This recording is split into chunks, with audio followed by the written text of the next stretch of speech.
Hello everyone and welcome back to Tsukihime, or welcome to Tsukihime if this is your first episode. So, now this is a bit like, okay, so basically, if you haven't seen the previous episodes, I played this game 2024, right? I played in 2024, but I stopped around like, I did 2 routes of it, right? But then I just kind of like got disinterested in it. And the reason I played this in the first place was because 2022 or 23, like, oh yeah, I watched the anime, and people said there would be more context in the visual novel, which is why I'm playing it now. Now, the previous episodes were the start of the game, but this episode is going to be the start of the game, if that makes sense, right? By the way, everything after the 2 routes I played will be blind, so don't worry about that, but yeah. But for now, we're going to redo stuff. Right now, we're still on the first route, but yeah. This is the official first episode, just because, like, I want to put, like, more effort into this. I did try to re-record the previous episodes, though, because, like, I felt I wasn't voicing it right, but honestly, it didn't end up working out that well. So we're just going to resume the game, and to be honest, I don't even know where I'm supposed to resume from, but I'm gonna do it anyway. Alright. But then, suddenly it comes at me. Vision gradually goes white as my balance goes crazy. My field of vision sways. It feels like something is building up in the back of my head. My brain feels heavy. Crap, I know this feeling. It's the precursor to an anemia attack. The blood that's been building up inside the blood vessels in my brain forms black clots and slushes around inside of my head, causing my vision to go black. If I had to describe it, I would say it feels like darkness is pushing from my brain outwards towards my eyes. Ugh! Got dark matter in that boy! This is bad. I don't usually collapse in the middle of class, but fumbling in a world of darkness, I blindly use my desk for support. Even that becomes useless. I can't put any strength into my fingers. All I can do now is fall towards the floor. Excuse me, Sensei. And something hits me roughly on the back. Annoy! Tone's looking pretty bad, so I'd like to take him to the infirmary. Arihiko. At some point, Arihiko had come up to help me. Oh yeah, I changed Shiki's voice, by the way, because, like, it was just trash before. Are you really feeling bad, Tono? I can hear the teacher's voice from here. No, I think I'll be fine. Man, he's totally out of it. Wouldn't it be better for him to leave early? I mean, do you literally want to, like, get worse and stay in class? Like, bro, you're acting like this is gonna save your life. Like, dude, if you're having an anemia attack, you can leave school, dude. Nobody's gonna come at you. Like, bro, is your brain recoiled? Arihiko makes this outrageous proclamation loudly. I see. If you say so, Anui, there's no mistake about it. I've already heard about Tono's health from Kuni Fuji Sensei. Tono, if you're not well, you may go rest in the infirmary or leave early. Jeez, I don't know what's with him. It seems the plastics teacher has complete trust in what Arihiko says. Come on, you can go now. Your face is pale and all, but no one's going to know you're feeling bad until you tell them, you know? True. Arihiko hits me on the back grumpily. I'll be leaving early then, Sensei. The classic teacher nods solemnly. Huh? Solemnly. Ugh. I don't know why, but I can't pronounce nothing no more. I don't know why, though. Sorry for making you worry needlessly, Arihiko. Don't worry about it. We've been inseparable since middle school. I can tell when you're about to collapse from anemia. Arihiko heads back to his own seat. Expressing my thanks with a look, I drag my leg and body out of class. I leave school. It would have been better to go lie down in the infirmary, but at this hour, it'd be after school by the time I wake up. That being the case, I decided I'd better go lie down at the mansion, even if it means pushing myself. I think I'm feeling a little better. I breathe in the outside air to make me feel a little rejuvenated. I'm surprised at my own body. 8 years ago, the price of recovering from that near-fatal injury was becoming prone to sudden anemia. When I first left the hospital, it would happen at least once a day. Collapsing from dizziness became a daily routine for me. After some time, probably because my body had grown, the spontaneous dizziness and anemia became rarer. But from time to time, things still trigger dizzy fits, and I still lose consciousness. Today I was lucky Arihiko caught me. Usually I wind up passed out on the floor. Taking a slow and deep breath, I draw fresh air into my lungs. I can feel the blood pulled around the center of my head begin to swirl around again, so I head away from school. I veer out into the main street. Once I get through here and leave the residential district, it's a direct path to the Town Mansion. Crap. Looks like I haven't fully recovered yet. I mean, you did just literally dig up, bro. Putting my hand to my forehead, I realize it's higher than usual. I'm not going to do myself any good by pushing myself here until I collapse along the side of the road. I guess there's no helping it. Especially with myself, I'll lean on the guardrail. Does he have a phone? I'll rest for a bit until I manage to calm down. I don't have much to do, so I just idly stare around the street. It's just past noon on a weekday, but the street is filled with passerbyers. Crowds of walking people, nameless people without personalities walk straight ahead, even without casting a glance at the people walking beside them. Unlike me, who totally has a personality. Even though there are so many people here together in this crowd in this same space, they only seem to think one thing. Or see one thing. My fault. Everyone is their own main character, so they only live the day from that perspective. And so, without really interacting with anyone else, they each end the day by themselves.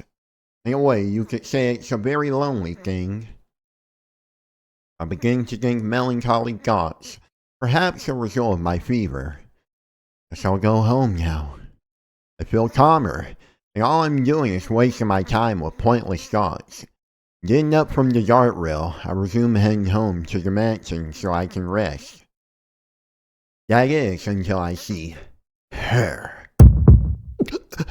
White woman. No! Casually. All I did was casually cast my gaze into the crowd, but my vision freezes. Dump, golden hair, red eyes. Her clothes are white, just as white as her skin, as if they're a symbol of herself. My pulse races, my veins and artery spring into action. My nerves split, one after the other. My spinal cord goes berserk, as if it's about to leap out of my back. The girl walking in the crowd is just beautiful. The distant dizziness comes back to me. My consciousness swims, falling. I can't breathe. My fingertips tremble. The blood isn't reaching them. My whole body feels cold, like I'm freezing to death. My heart beats in a rush, urging me to hurry up. I can stand it no longer, and unintelligible words escape my mouth. I can't think. My brain only tells me one word. Just one word repeating in my brain. Her. That girl. I'm going to. Huh? I feel sick. I can't breathe. It hurts to breathe. For some reason, I can't remember how to breathe properly. My jaw is burning. My eyes are about to burst. My palms are soaked. I feel cold, but I'm drenched in sweat. I have to follow her. I have to follow that girl. Chase her. Chase after her and talk. My frozen feet begin to move. My breathing is ragged, like that of a beast. I chase after that girl in white.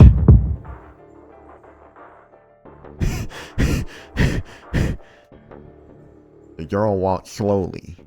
She doesn't realize I'm following her, even though you're directly behind her. It's funny though, cause like, sometimes like when I'm walking on a trail or whatever, like, I don't know, like, I'll think that somebody's like pointing a gun out at me, and y'all like shuffle to the left and then shuffle to the right, and then I think they're about to aim at me, so I like quickly move to the left and move back to the right, and then just like go sporadic, so I don't get shot. I don't know why I think that though. Like I just have like these imaginations. I'm like, can't get me, can't get me, you'll never catch me. Don't have to shoot that bullet better than that. If I run after her now, I can talk to her and ask her name. Ask her name. Who am I kidding? I know very well that's not what I want to do. I know, but I don't know. It looks like I want to do something else, but I can't precisely put what I want to do into words. The inside of my head is misted over like a rain cloud. My girl is hot. I can't breathe. But so what? It's only natural, right? I've just seen that great woman. It would be impolite not to think Syac, wouldn't it? Stop her and ask her name. Ha! Give me a break. I'm not a kid after all. I don't fully understand it, but there's only one thing I must do. I walk with my hands in my pockets like a complete weirdo. Apparently nobody's suspecting me. I mean, he is a random person, so why would they... Never mind. My fingers feel steel.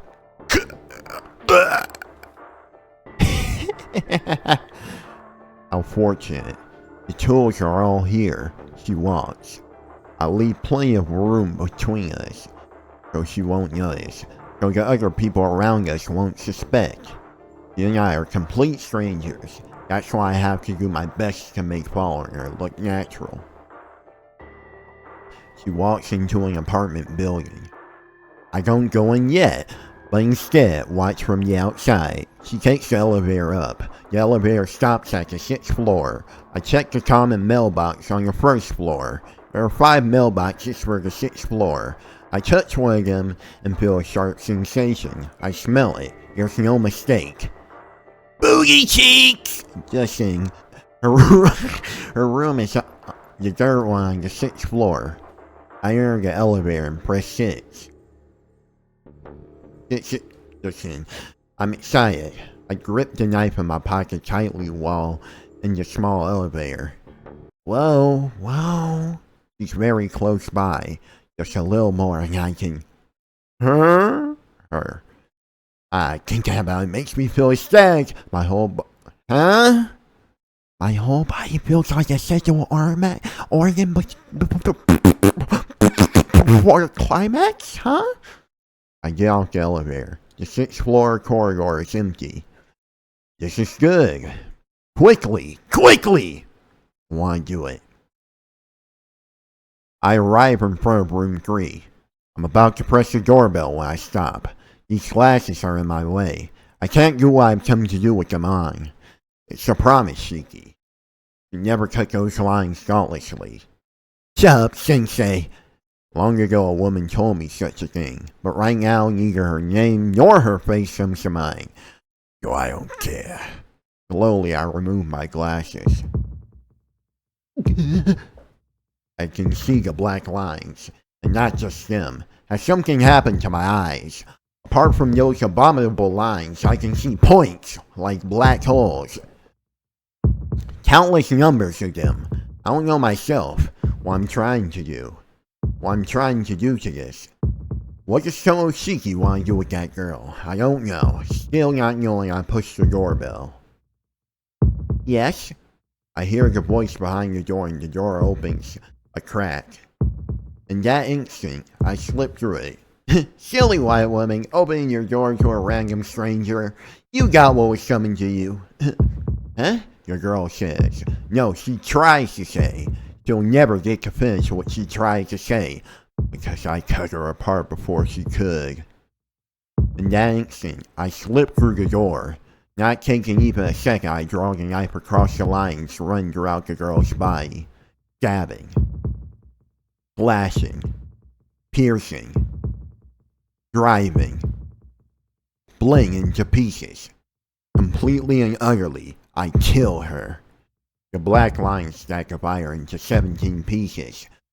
Through the neck, the back of the head, the right eye to the lips, the upper right arm, lower right arm, right ring finger, left elbow, left gum, left middle finger, left breast, from the rib to the heart, from the stomach to the abdomen, in 2 places, left groin, left thigh, left leg, left toe, all of them.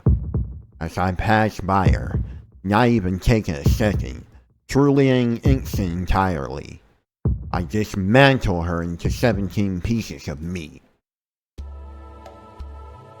Huh? I can hear an incredibly dumb-sounding voice. It doesn't feel like the voice is coming from my own throat. Dizziness. The minced pieces of the girl lie before my eyes. Red blood all over the wooden floor like an overturned bucket of water. There is the choking scent of blood. The cuts are very clean, so the insides don't spill out. Only the color of red goes across the ground. Strange. There's nothing in the room. Nothing but the girl's scattered limbs and me, standing there, dumbfounded. What? A sea of red blood spraying over the floor. In my hands I grip the knife, the murder weapon. He's dead. Of course she is. You killed her, idiot. She wouldn't be human if she was alive. Hi. There's nothing to ask. I just did with my own hands. With my own hands, cleanly and instantly, I cut this girl apart I don't even know. I killed her. Yes, there's no mistake in it. Or am I mistaken? There's no reason for me to do such a thing. That's why it's a mistake. It has to be. I had no reason. That's why it's a mistake. It has to be. The red blood flows all over the floor. Slowly, the dark red stain creeps around my feet. Ah! Surprised I lift my shoe, but I'm too late. It's already around it. Like cold tar, her blood makes a thread connecting the pool on the floor of my foot. It's red blood, the color I hate, still following me, even now. All because I cut her apart. If only I wasn't a psychopath! It wasn't me! Yes, it has to be a mistake. A mistake! A mistake. Probably a mistake. Definitely a mistake. This is times 800. But just what is wrong about it? I killed her. That fact's wrong. I didn't kill her. That fact wrong. No, all that's totally wrong. Wrong. Wrong. So what, am I wrong? What is wrong? That's because I'm saying it's wrong. The fact I didn't kill her is wrong. No, wrong. Wrong. We're acting like this is wonderful every day. But that series is over. I don't even know her. She's just some stranger I saw walking down the street. See? Isn't that strange to you, Shiki? She's a complete stranger. Why would I have to kill her? Maybe it's because you're a psychopath? I don't know though. There's no answer to my screams. More like no answer to your whining. Besides, the reason is clear. From the moment I saw her, I can only think of one thing. Tomoshiki, wanted to kill that girl. That's what I wanted to do back then. Just that it was all so muggy inside of my head. I didn't put it into words. Wrong. I feel like throwing up. Ugh. The contents of my stomach are coming back up. The crimson soaks into my eyeballs. Dripping crimson. I dash out. I don't think for even a moment about how I might be seen or try to hide the body. You really killed someone, then not the nerve to like whine about it. That's hilarious to me. I just want to escape from here. Half crazed, I flee from the unfamiliar apartment. My gastric juices rise in my throat. I throw up everything back up. I boom, my gastric juices everything while I cry. What in the world are gastric juices?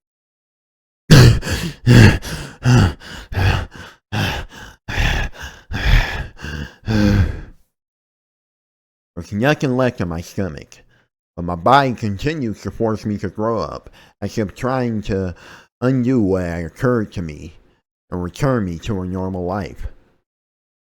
Pain. It hurts my insides. It feels like they're burning. The tears won't stop. My body collapses. I just feel like garbage. I don't know what that is. I keep crying. I killed someone. I killed her without reason, without mercy, like breaking apart a doll. Why? Why I felt like that, why I killed her. Even now, I can't find a reason. Stomach acid drips over my lips. Bro. Passing out of my... Oh my... Dripping down my jaw, okay.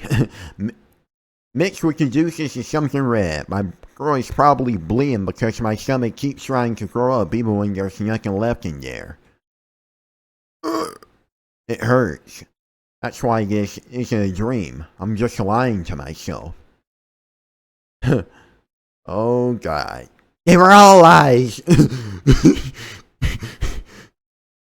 You real know? Yes, actually I understood everything. I lusted after her. Just looking at her roast me. When I cut her apart, it was so drilling. Okay. We're not saying that, bro. We're not doing this wonderful everyday stuff again, bro. Like, y'all got that. You can read the string. Like, I don't feel like saying that stuff out loud anymore. These eyes, too. If I knew these lines could cut things apart like paper being shredded, I would have understood that even a person could easily be cut apart just like I did to her. I had lived a normal life without thinking about something like that. If I really am the sort of dangerous person who could easily kill just about anything, then I should have put those eyes or lived a life without seeing anyone. Sorry, Sensei. So sorry. Not even such a simple promise was I able to keep. I don't care about myself. I killed that person. That person's life until now. The people around that person, the future they dreamed of, everything destroyed by a stranger. Even if I regret it, I can't be forgiving. Even if I apologize, I can't be forgiving. Am I dying insane? I don't know. There isn't a trace of an impulse left. The thought holding back never crossed my mind. I didn't even consider trying to stop myself. Kill this girl. It seemed like the obvious thing to do, so I went through with it. The obvious thing to do is to be a psychopath. What the heck, Yon? And the answer is simple. I must be insane. I've probably been mad since 8 years ago, when I came back to life from a fatal accident.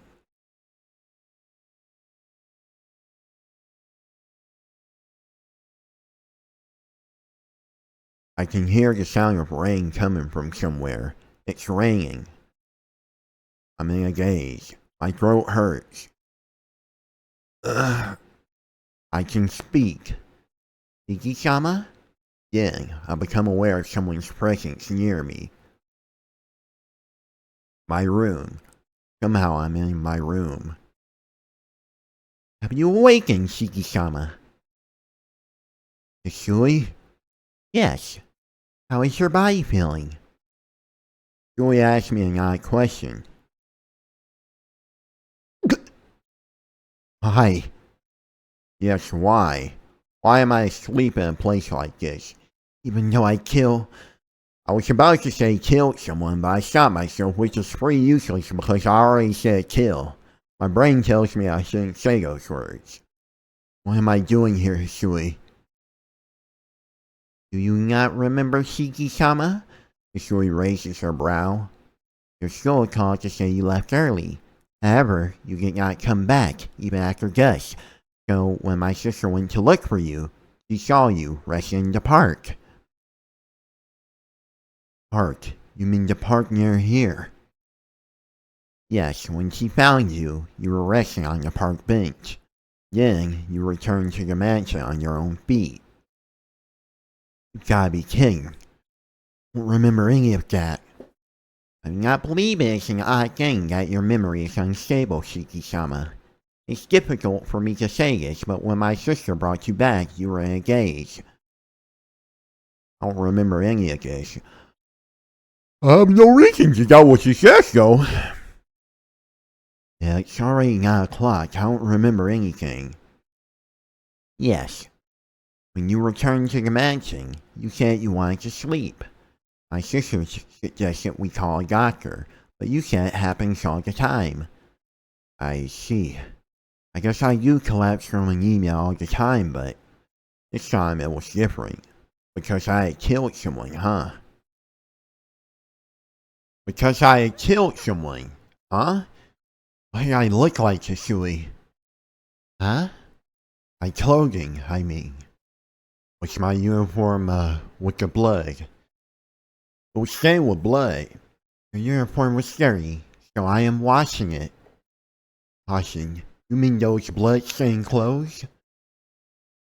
There was certainly mud on it, but nothing like blood. Are you a psychopath, or are you speaking to me in this manner? I am slightly disturbed. Huh? It was so... Even though I was on my knees and a sea of blood and both my arms and legs had been completely soaked in red. Have you had a nightmare of some sort, Shiki-sama? You looked like you were having a bad dream until now, and you did not look fine. Hisui stares at my face. A dream. That night. A dream? Was it a dream? That feeling. Smell of blood. Here, sweet beautiful one. Bro, what? No, maybe you're right. That's just a bad dream. Ooh, I breathed out slowly. That's right! Gotta be a bad dream. There's no way I would break my childhood promise to Sensei needlessly and for no reason. But that... Is it being a dream too good to be true? Wait, why did Hisui disappear in red? Shiki-sama, are you still not feeling well? No, I'm alright now. That something must have been... It must have been a dream. It had to be. If I don't believe it, I can't just be sleeping here. Yes, if you're feeling better, I'll go prepare dinner now. Dinner? No way. I can't eat when the color and smell of blood still lingers in my mind. No, it's fine. I'm just going to sleep in this room tonight. More importantly, Hisui, what is it, Shiki-sama? Well, it seems like I came back after dusk, but what did Akiya say? Akiya was not home at the time. She came back about 2 hours ago and was informed of your condition through my sister. Hisui silently asked what about it.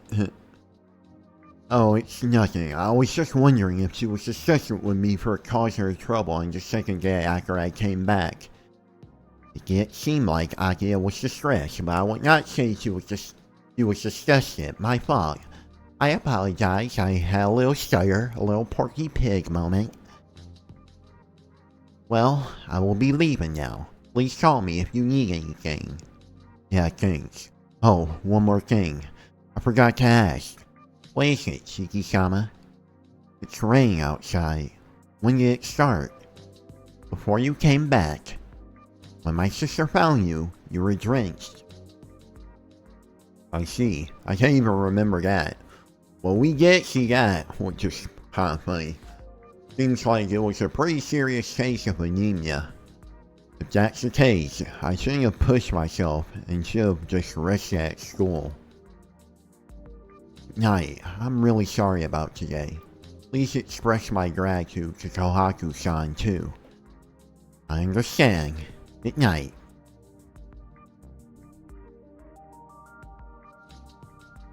I didn't know what to feel. I can hear the sound of rain outside. I glanced down my chest. The old wound from 8 years ago is still distinctly there like a burn scar. At the top of my desk lies the knife my father left me. That was a dream, nothing more. I repeat this over and over again, trying to placate myself until I sleep. But when I was a child, I think someone told me don't tell lies that you yourself can't even fool yourself with. My fault. The Black Beast. Well, I came to it this morning. Maybe the rain stopped. I can't hear anymore. It seems cloudy outside, and the sunlight through the window is dim. Taking a deep breath, I get out of bed. I didn't sleep well last night. Over and over, I was about to fall asleep. Crimson floor and limbs everywhere. Reason and memory are liabilities at times like these. They force me to remember things I wanted to forget. Just a dream. Why am I so bothered by it? Yes, just a dream. I should forget about it. Someone knocks on the door. It's past 6 in the morning. Who could it be this early? It's Yui! Excuse me. Shiki-sama, are you awake? Yeah, I've been sleeping since yesterday afternoon, so I've awoken early. What about you, Hisui? What's happening at this time in the morning? Hisui falls silent. Actually, now I gotta look carefully. I know she has my school uniform in her hands. I see, you brought me a change of clothes. Good, slave. Yes, I'm sorry. I have shown you something you do not wish to see. Hisui keeps silent. What is it I didn't want to see? I don't get it at all. I understand, but thanks anyway. What are you talking about? Just leave the clothes there. I'll get changed soon and go to the sitting room. Hisui nods. Very well then. Please excuse me. Hisui walks away. Shiki-sama, if you have the time, I'll also prepare a bath. A bath? In the morning? Yes, you are terribly dirty, Tsukihime. You're honestly quite mushy, I must say. Would it not be best for you to go wash your booty hats? Julie asked me if I wanted to wash my booty hole, and I noticed it was quite crusty. I did collapse from anemia in the park yesterday after all. So it's not unnatural. Would you mind doing that for me? I'll have time for that before I go to school if it's this early. I understand. Please come to the back room in about 20 minutes. Julie sets my uniform down and leaves the room. It's still 6 in the morning. Not a single moment passed. With nothing to do, I spent the 20 minutes in my room staring at the ceiling. I enter the bath and pour the water over my head, which makes me feel a little refreshed. I take a deep breath as the cold water soaks my hair. That must be rough, bro. Like, Japanese people gotta pour water over their head in a shower? Like, I don't know about that. And it's gonna be cold, probably. What a terrible dream. There's gotta be something wrong with me, having a dream where I kill a beautiful woman like that. If it's just one day of living in an unfamiliar mansion, it's enough to give me dreams like that. I hate to think of the days ahead. Really gotta get it together. I clear my head with another splash of cold water and wash myself. Ow. I feel a sting as the towel touches my throat. What's this? I look at my neck in the mirror. How did this happen? My throat is red and swollen, almost like I injured it by repeatedly growing up. I return to my room and change into my uniform. Barely 7 o'clock. Astounded at how much clearer my head feels after the bath, I pick up my bag and leave the room. Kohaku had just come out of the sitting room while I go down the stairs. Good morning, Shiki-san. You sure are early today. Kawaku makes a bow while smiling. You look refreshed, too. You don't look stinky. You just had a bath, didn't you? Yeah, I just took one. That's amazing, Kawaku. Can you tell? Come on, let's be obvious now. With how dirty you were yesterday, I think it's quite obvious. Surely look cute after you've had a bath. Burnt my gaze, kind of embarrassing. Hold on just a minute. I'm gonna prepare some breakfast. Huh? Breakfast? I guess you mean something to eat. That causes me to remember the color of blood. I don't have much of an appetite at the moment. Is a Western style breakfast like yesterday fine with you, Shiki-san? Yeah. I really don't mind. So, breakfast, huh? That bath felt really good. I almost forgot about it. Really? You didn't eat last night either, so I was talking to Hisui about how maybe the sound of your stomach might have woken you up. That wasn't really funny, but no. Sadly, that's not the case. I've been a lot of years since I was little, so I often skip 1 or 2 meals at a time. I see. Now that you mention it, you've got a nice body without any excess meat on you. Could be that you're a vegetarian. Perhaps. Not an intentional one, but perhaps. Come to think of it, I get the feeling that all I ate at the Arma house were vegetables. Kawaku busily heads back to the sitting room. But I don't feel like eating right now. It's alright, Kawaku. I'll go to school without eating today. Tell Akia for me. Bye. I head towards the doorway. Suddenly, my arm is tightly gripped. Shiki! Huh? I can't believe it. Kohaku is angry. What are you saying, Shiki? Haven't you looked in the mirror this morning? Well, I took a look in the bathroom mirror. You're lying.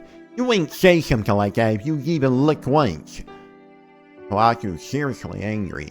Come to think of it, when I saw my face in the mirror, I think I saw death formed over it. I'll be fine.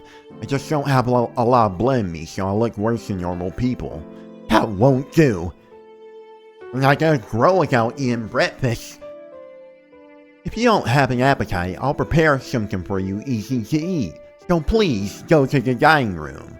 Holding my arm, she drags me to the sitting room. I've got no choice. I don't really feel like going along with it, but I have to accept Kohaku's good intentions. Good morning, Ishan. How you feel? Akia greets me. That firmness about her from yesterday is gone. I guess it's because she's worried about me. Good morning. I'm feeling, well, good, in a certain way. Returning to agreeing, I head towards the dining room. Please wait here, Shiki-san. I'll call you when it's ready. Kawaku disappears in the dining room by herself, leaving me, the downcast-looking Akia, and Hisui, who stands emotionlessly by the wall. This is kind of awkward. Ishan, about last night, is it true you collapsed in the park? Seems so. I don't really remember it myself, but if that's what Kohaku and Hisui say, it must have happened. Oh, stop talking like it's someone else's problem, Nissan. You have a weak body, so if you ever feel bad, please contact the mansion. I'll send someone to pick you up right away. Hey, listen, there's no need for that. Not like a primary school kid. I can make it home by myself no matter how bad I feel. That's why you collapse in the middle of the road? That means you're a child, fool. That's to admit, but Akia is right. Yesterday was different. That kind of thing is really rare. Look, just because I have chronic anemia doesn't make my body weak. Even though it literally makes my body weak. There's no reason for you to worry about every little thing, Akia. Yesterday was, just a terminal case of bad timing. That's all. A terminal case? Please do not use such inconspicuous words, Nissan. You only have just come back to the mansion. What would I do if you died? Aki is seriously angry. And you seriously just comment on people's emotion. Like, bro, you said the same thing about Kohaku 4 minutes ago. Jeez, you take things too easily, Yi-san. Please take better care of yourself, please, Lord. Even if you tell me that, I won't push myself as it is. I'm not in any club, so I do everything the doctor says. You have to put me in a sanitarium for me to get better care. I tried to say that word while actually reading it. Yes, I would love to do that if I could. Avoiding my gaze, Aki said something very frightening. As for Hisui, she's standing by the wall like a statue. I'm at a loss for this conversation. There's still some time until we eat. Let's talk about Kohaku. You, Akia. I don't know why Hisui didn't show up though. Akia, about Kohaku. Yes? What about her? A really nice person, isn't she?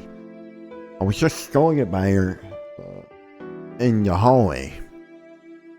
You won't grow without eating breakfast, she said. That does sound like her. You like her? No, that's not what I meant. No. Males and females should actually have healthy relationships without forcing romance upon them. And the fact that you think that proves just how ignorant and shallow you truly are. I don't even remember how. I don't know what he would call her. I was never sure it like that when I was at the Arima household. Thanks to her, it doesn't seem like I'll be able to skip breakfast from now on. That's right. You're anemic after all, so it would not do you good to skip breakfast. The dizziness isn't really linked to my diet, but I just nod obediently. Iggy, it's ready! I can hear Kohaku's voice from the dining room. Right, so I'm about to get some grub. Oh, Nisha, no! We do not talk like that. We are rich, we're not poor. Please refrain from talking in such a gentle manner. Akia shoots a sharp glare at me. You've finally gone back to normal. Aren't you more when you were calm because you worried about me? After all, this world is revolved around me. I wasn't worrying about you, you damn narcissist. Akia looks away. I go into the dining room. I thought we were already there, but... I'm escorted outside by Hisui. Please take care. Saying the same thing she always does, she continues to stare at me. Tsukihime, what happened to you last night? I like how you completely ignore it, like while I was talking to it about while I was talking to you about it like the other night, but now you want to press me on it. Last night, nothing particular. I was just feeling sick at school and left early. I was on my way back I just collapsed in the park. Well, I guess I was just being careless, like Akia said. Yeah, I'll be careful from now on. Not placing any blame on you, Shiki-sama, but you look like you're pushing yourself this morning. Please take care along the way. She makes a bow. She makes a bowing, I make her bow. As I approach the school, I catch sight of more and more students in uniforms. It's Saturday, so most of them are smiling while they walk. It's only a little way to the main gate once I pass this intersection. You know, I heard that, they don't even do that, they actually have, 2-day weekends in Japan now. Because before, I think it was only on Sundays, right? For most places anyway. Some of them still, some of them still, only have, a weekend on Sunday. Which is definitely rough. Still only 7:30. Looks like I'll be able to get to school with time to spare. The light turns red and I stop in front of a crosswalk. I know I'm mispronouncing things, but honestly, at this point, I'm going to try and embrace it. Like I just did right there. I don't know why I can't talk, but Like, I might as well just embrace it. I can't talk correctly for some reason, so. The school fence is just on the other side. Since it's a school path, the footwork is protected by a guardrail. Even now, the students in front of me are heading towards the school. There should be no one but the students. But between the cars rushing by, I feel like I catch a glimpse of someone in white. Who is white? Huh? What? She's there, dressed in white. Who is white, with glowing hair, down to her shoulders. Long, slender brows and red eyes. I've seen her only once before, but there's no way I could mistake her for someone else. It's impossible. I killed her myself yesterday, cutting her into pieces. What? No, even that's a lie. It's all just a dream. Shirley told me so. No, she didn't say anything of the sort. It's just that I wanted to believe it was a dream. It really wasn't. But then why? Why does she exist? As real as anything. The light turns green. Students around me walk to the other side. I'm the only one who stands there, stunned. She sits on the guardrail, her legs swinging idly, as if she's waiting for someone. I can't tell how long she's been waiting, but her expression isn't a grim one. Who is she waiting for? I think we know who, Shiki. She fidgets restlessly as if she were waiting for a lover. I have a bad feeling about this. The girl in white looks over in my direction. Probably nothing more than a coincidence. She's just a stranger who looks like her. She must be waiting for someone else. If not, this moment surely must be a bad dream too. After all, I completely utterly killed her with my own hands. But she's looking this way and smiling. Looking very satisfied at having found the person who killed her. And smiles, seeming to say, "You finally come." Given a familiar wave and smile, she hops off the guardrail. Blurring her hair, she heads towards me. Don't come. This is a bad dream. The light turns red. Don't come near me. She doesn't even look like she cares, walking straight across the street while the cars pass by. There's only a few meters between us. Telling you not to come! The reality before my eyes does not change even when I scream out. Screaming in a voice that even I don't understand. I run from the girl. I run with all my strength. With no regard to embarrassment or shame, I blast through the passerby, running full speed across the asphalt. My breathing is wild and my heart screams out, but still I run. I feel like I'm gonna go crazy if I don't. I look behind me. The girl in white is walking towards me. She's definitely following me. The girl I've killed is chasing me. That's more than enough reason for me to run. My heart feels like it's about to explode, but I ignore it and keep running. When I look back, the girl is still there. With those light footsteps, she follows me as I run away. My head droops down. My arms feel heavy. Knees weak, arms spaghetti.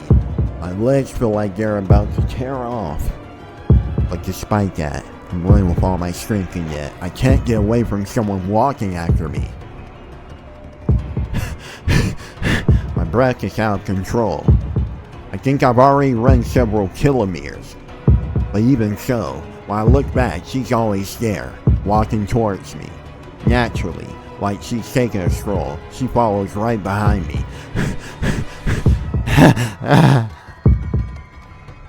Not funny, but I begin to laugh. I can't stop laughing, but even so I'm running. Sorry, I can't fake laugh. My fault. My body complains she'll die if I run anymore, but I keep running. The reason is simple. If she catches me, she'll kill me for sure. I ask myself why I base that on, trying to shake it off as mere imagination. But even as I try and console myself, I'm the only one who knows best it's true. There's no reason, no bias, no evidence. I already know as fact that if she catches up to me, I will die. Pathetically, I collapse onto the ground. I fall forward, not because I trip, but because I simply can't move my body a single step further. Lying there collapsed, I somehow managed to crawl my way to the wall. I try and pull myself up against the wall, but it's no good. My knees lose their strength as I try and rise. I collapse back down. My body won't move anymore. I look up as I breathe. It hurts. I don't have enough oxygen. I can't think properly because of it. I can't even tell what I'm doing anymore. I don't even know why I'm doing this. Why? Why? I don't even know why the girl I've killed is alive. Unmistakably, I've utterly and completely killed her in the most final way imaginable. So why? How can she be waiting for me in front of my school smiling? Or I killed her. That's right. I'm sure I killed her. I'm sure I killed her. I'm sure I killed her. I'm sure I killed her, so why? Oh no, the calling eyes are caught up to me. No. Oh? It's the chase over already. With light footsteps, she comes into the alley, shrugging her shoulders in disappointment. Hello, you really gave me some trouble yesterday. With a warm smile, she comes into the alley. I've got to run away, thinking I'll retreat, only to hit my head against a concrete wall. The chase is already over, right? This is a dead end, after all.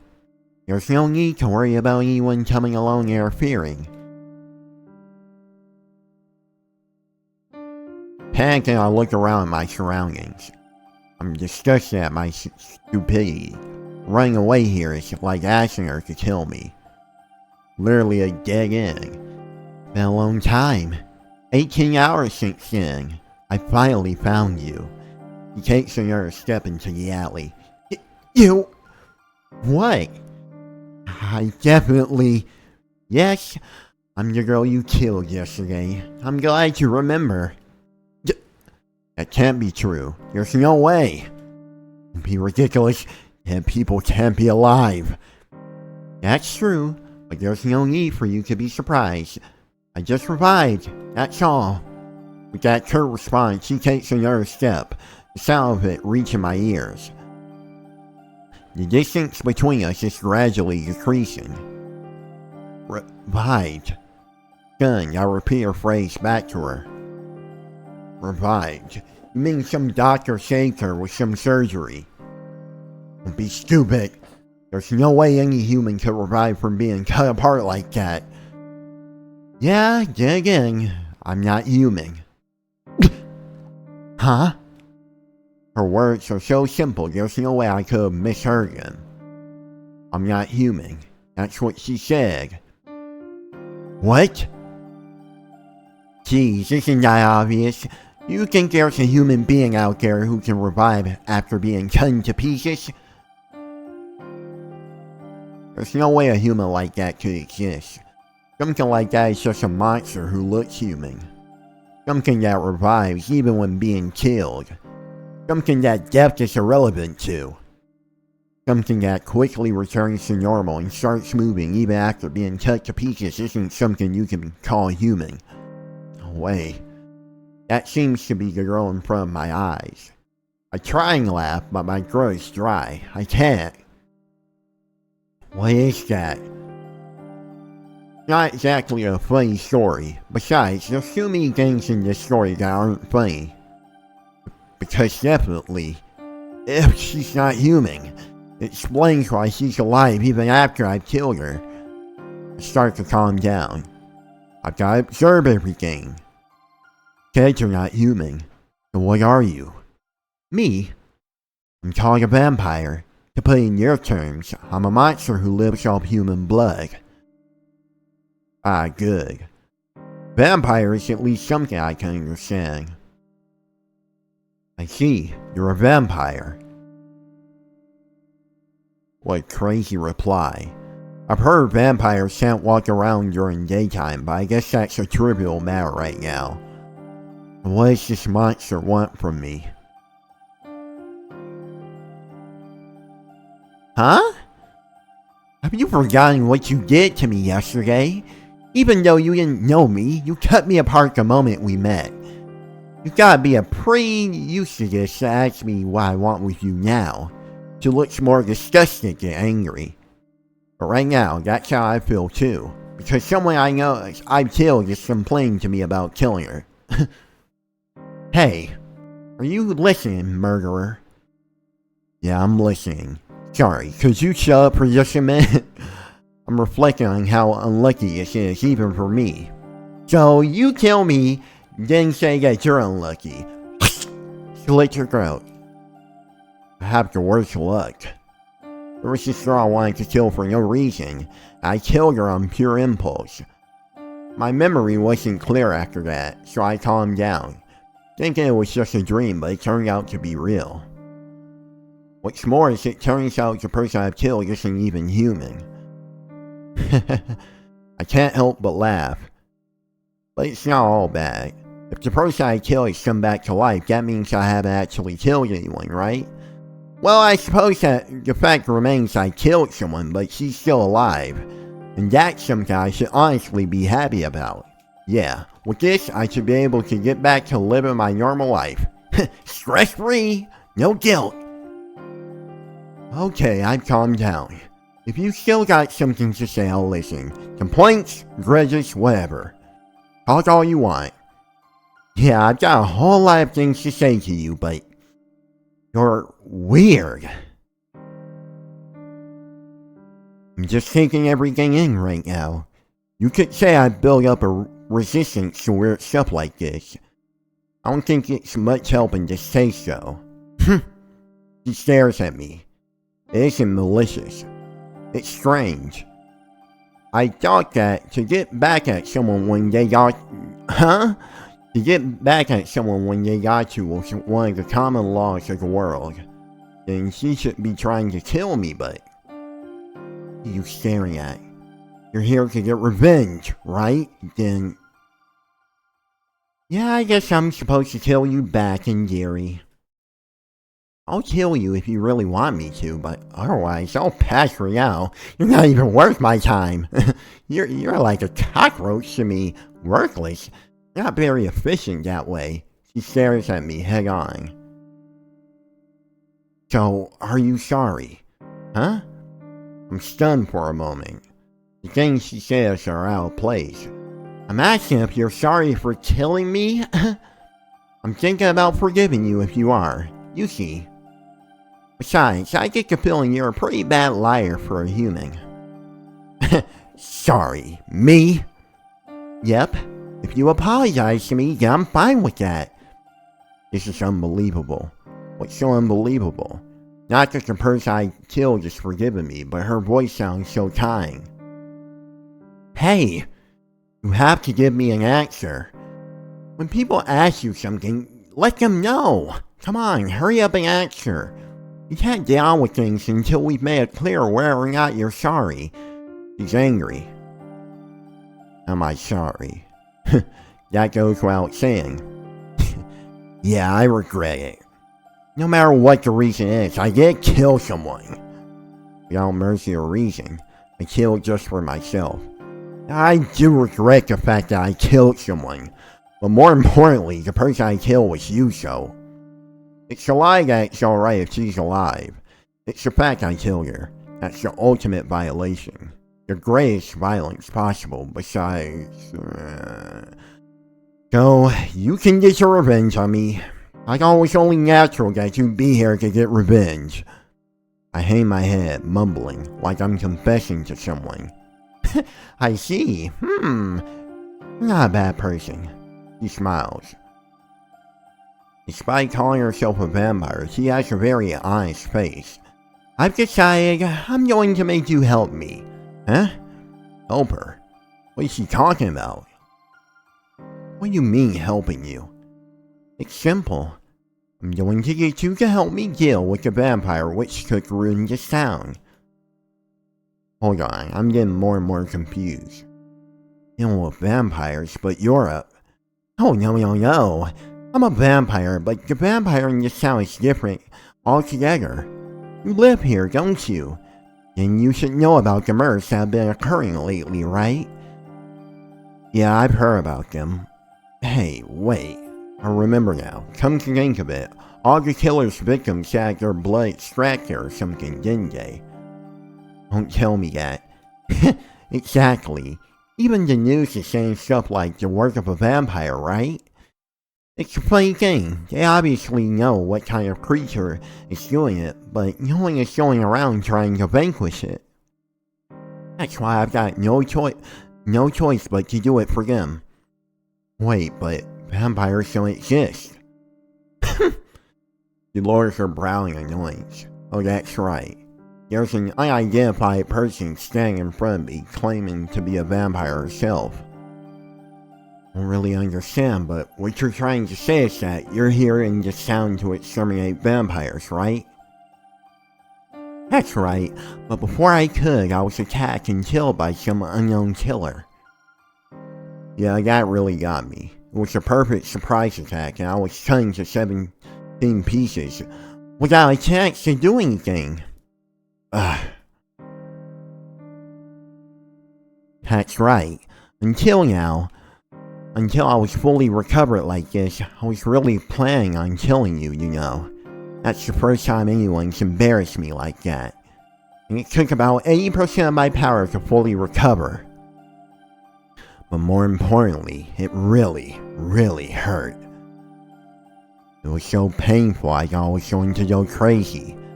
However, the pain was so great it restored my sanity. Do you know what it's like experiencing that over and over for a whole night? I don't know. Actually, I don't want to. So full of hatred, I went out to look for you. I was so worked up that I didn't even care about the vampire, the very reason I'm here. I knew you were a student, so that's why I waited over there for you. I don't get it. If you hate me so much, why are you forgiving me? Let's see, to put it simply, I calmed down after a while. I already used up a lot of power, so I thought it'd be more efficient to use you as a shield than to kill you. Hold on. You just said something really bad for me. Did I say something like that? Said you were going to use me as a shield. Of course! I already did forgive you, but that's just my personal feelings. You gotta atone for your murder though, your action, not just emotion, right? Well, even if you ask me. What's wrong with you? I can't tell whether you're being sincere or when you're not. Let me repeat it again. You killed me! You probably can't imagine it, but it takes a lot of energy to regenerate once you've been killed. Well, actually, it wouldn't be a big deal if you had just killed me, but the way you killed me was something I'd never seen before. I couldn't heal the wound, so I had no choice but to remake my body parts. That's why it took so much energy to revive. She looks angry. It seems like she's recalling her forgotten anger while she talks. Anyhow, I'm weak right now. I think I'll be able to recover in about 2 nights, but if the enemy attacks before then, I'll be in danger. That's why for now, I'll have you be my shield. You'll have me do it? What are you doing, deciding everything by yourself? What? This is all your fault to begin with, so it isn't that much to be expected? Or are you not sorry after all? She looked straight at me with honest eyes. This is unfair. Sorry or not, using those eyes is unfair. I mean, it is completely your fault. It's unfair when she has such pure eyes like that as she claims she's a vampire. I'm, stuck for an answer. I lift my gaze. Huh? What is it? Something eyes there, in the gap between the buildings. Hold on, what's that? I get up and walk. I walk to the middle of the alley, and finally realize what it is. Dang, I accidentally, pressed forward. But, a blue-collar bird. A crow, to be precise. A blue crow. That inconspicuous thing I saw 2 nights ago. Oh man. This girl murmurs. The crow just stares at us. Geez, thanks to your slowness, he found us. The girl looks at the entrance to the alley. Found us? Who? I cast my gaze towards the alley entrance. Then, I take a step back in shock. Before I knew it, a dog had appeared in the narrow path running to the alley.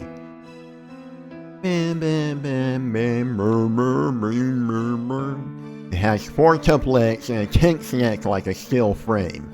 That form, far removed from that of a human, is made solely for hunting. It doesn't need to resort to verbal intimidation, because it's literally a dog.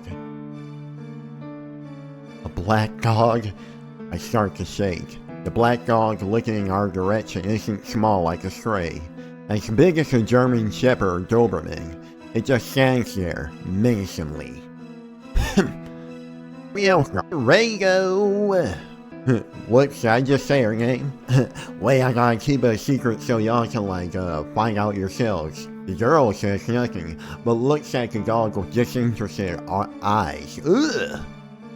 Suddenly, the black dog jumps. No, it's running, but with a speed that makes it seem like it's jumping. Huh? I can't do anything. The black dog jumps straight for my throat. I can see it. I can see the black dog moving its body towards me, but I don't even have time to think about dodging it. Doug, I feel shock on my body. I was hit hard from the side. It's not the black dog. It seems the girl pushed me before it could crush my throat. With an easy movement like someone throwing a ball, she hurls me into the wall using just one hand. With a terrific wham, I fall on my rear. My booty! Why you? What in the world are you doing? Why are you mad at her? Such a Never mind that. Keep your eyes in front, the girl yells. I look, having lost sight of me. Its target, the black dog, hounds towards the wall. Sticking to the wall like a lizard, it jumps again. It bounces from wall to wall towards me. The dog's path is like black lightning. Oh my! It's too fast, I can't react. The black dog opens its mouth filled with teeth and saliva. It clamps down towards my windpipe. I close my eyes. Well, this is it. The dog sinks its teeth into my throat, but in that instant, the dog lets out a yelp and releases me. Huh? That's impossible. Come on, you know the girl helped you out, bro. Just like that, the black dog, after going several meters into the side, makes a scream and falls back down into the concrete. More accurately, it was hit into the concrete. What was that? Geez, you just made me waste more of my energy. The girl quietly approaches the black dog. It is crushed against the concrete like a pressed flower. That's quite a mongrel of the familiar. I suppose it was some kind of stout. The black dog liquefies into some kind of tar-like substance? Huh? It melted. No, maybe it's just dissolving. It can't be, can it? There's no way chaos would be in a place like this. Even alongside, she approaches me. Oh?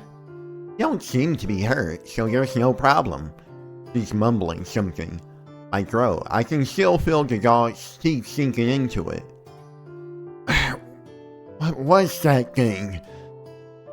A familiar of the enemy vampire. You were discovered because you weren't being clear. Discovered? You mean by that enemy vampire you mentioned? Yeah, this isn't good. I say with a smile on my face.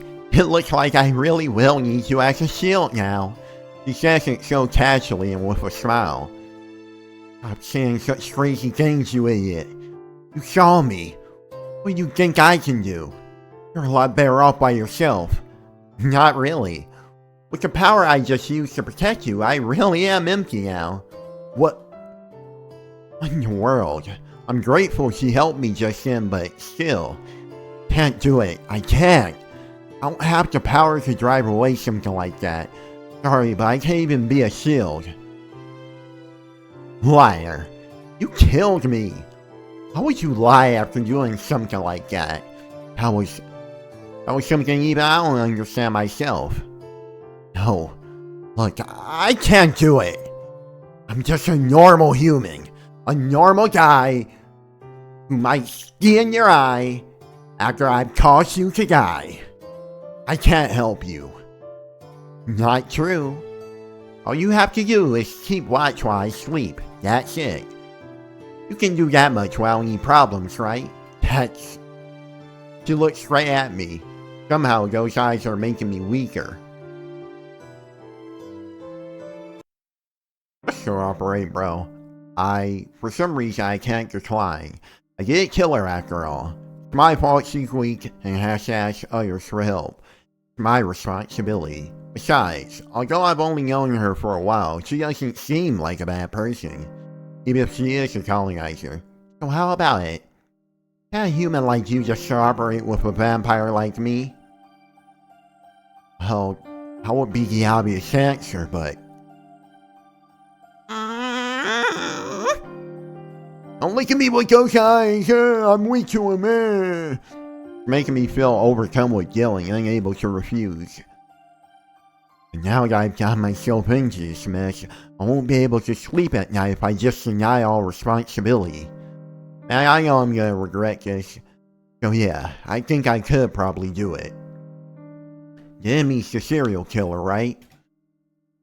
As a resident of the sound, I'd probably be struck with some kind of divine punishment if I refused to help you. Huh?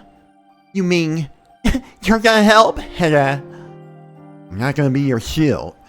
Ooh! When I said shield, why did my neck just...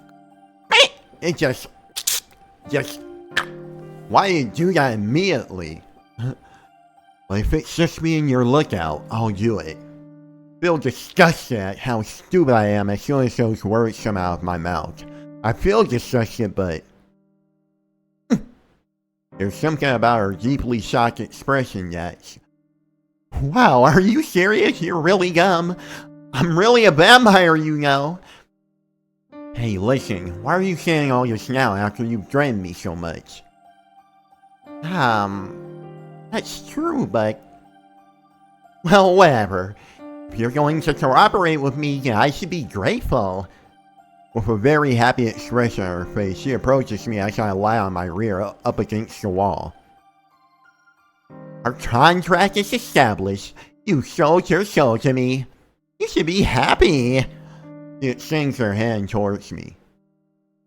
I guess I can finally introduce myself now. I'm Arquade. My last name is really long, so I'll just say Arquade is fine for now. I'm a true ancestor type vampire. How about you? What type of vampire are you? I heave a heavy sigh at her unprecedented introduction. It's a sigh of resignation. I'm Toyoshiki. Sadly, I'm just your everyday student. I've said it before, but I'm not really gonna be much use. Grasping her, Arquade sang, I stand up. She takes a long hard look at me, then offers her hand again. Nice to meet you, Shiki. I'll have you take responsibility for killing me, bitch. Arquade grins as she extends her left hand.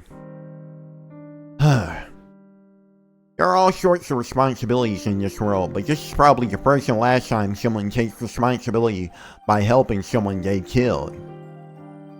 Dang, this is seriously messed up, like I didn't just say, but there's nothing else I can do.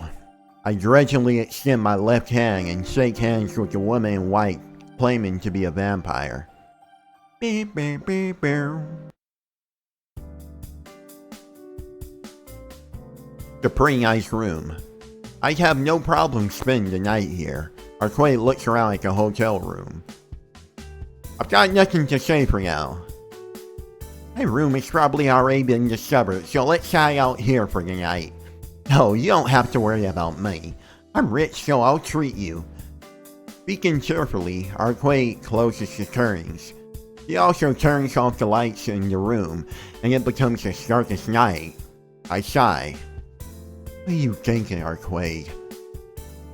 I'm thinking about all sorts of stuff. No, that's not what I mean.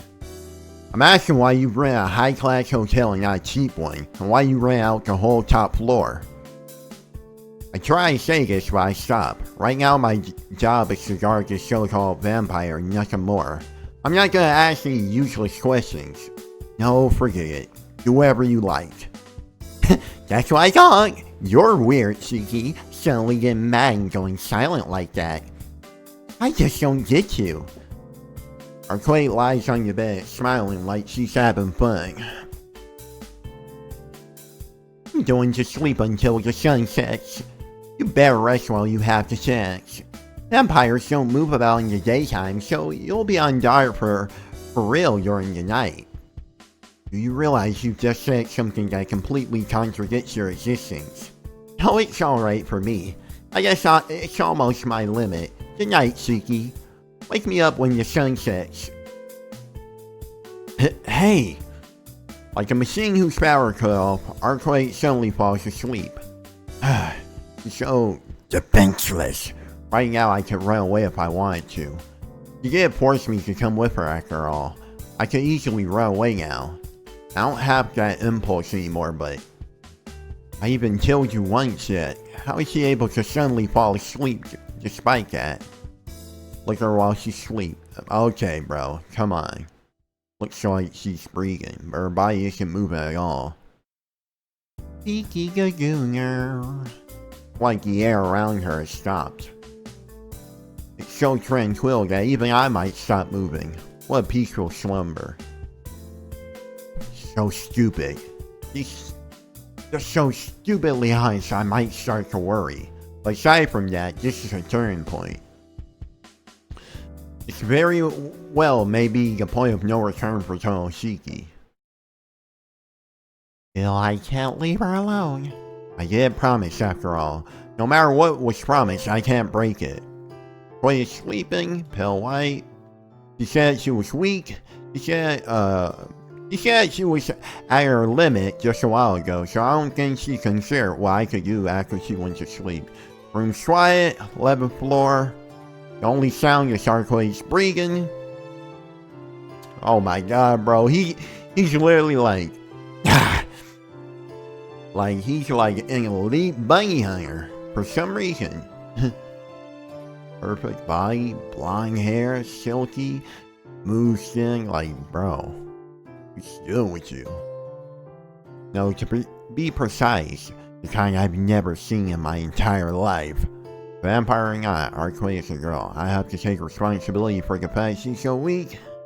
You.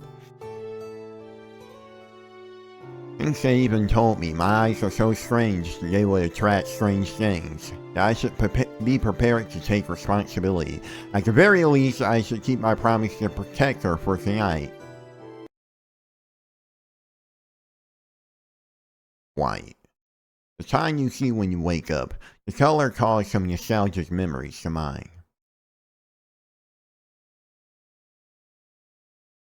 A hot summer day.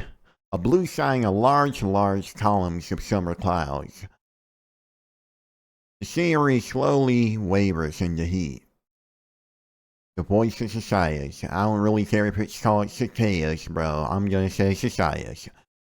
The sound of cicadas. Chirp, chirp, chirp. Chirp, chirp. Cicadas' shells are lying in the clearing. As if the sun is right by my side, the clearing is roasting. A hot midsummer's day. As if the entire world became a frying pan.